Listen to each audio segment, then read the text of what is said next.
அது என்ன சொன்னீங்க? மாற்றம்னு முன்னாடியே இருந்த திட்டங்களோட பேரை மட்டும் தான் நாங்க மாத்திருக்கோமா?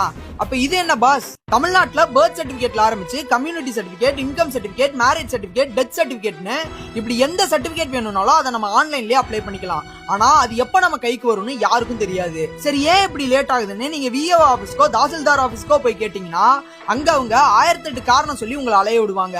இல்லைன்னா லஞ்சம் கேட்பாங்க. அதெல்லாம் என்னால கொடுக்க முடியாதுன்னு சொன்னீங்கன்னா உங்க ஃபைல் சம்பந்தப்பட்ட ஆபீசரோட டேபிள் கூட போகாது. அதையும் மீறி நீங்க அடிக்கடி போய் அவங்களை தொந்தரவு பண்ணிட்டு இருந்தீங்கன்னா உங்க அப்ளிகேஷன்ல டாக்குமெண்ட்ஸே ஒழுங்கா இல்லைன்னு சொல்லி ரிஜெக்ட் பண்ணி தூக்கி போட்டுருவாங்க. சோ இத மாத்திர விதமா நேத்து நடந்த தாவேகா அரசோட முதல் பட்ஜெட் கூட்டத்தொடர்ல சேவை பெறும் உரிமை சட்டம்ன்ற ஒரு புது சட்டத்துக்கு கீழ நோ அப்ளிகேஷன் கவர்னன்ஸ்னு ஒரு சூப்பர் விஷயத்தை அறிவிச்சிருக்காங்க. ஆக்சுவலி இது எப்படி ஒர்க் ஆகும்னா, அடுத்து நம்ம டிவிகே கவர்மெண்ட் கொண்டு வர போற வெற்றி தமிழ்நாடு சூப்பர் ஆப்ல உங்களுக்கு என்ன சர்டிபிகேட் வேணும்னாலும் அதை நீங்க உட்கார்ந்த இடத்துல இருந்தே ஈஸியா அப்ளை பண்ணிக்கலாம். அண்ட் அதை அப்ளை பண்ண 15 நாட்களுக்குள்ள நீங்க கேட்ட சர்டிபிகேட் உங்க மொபைலுக்கே வந்துரும். அது மட்டும்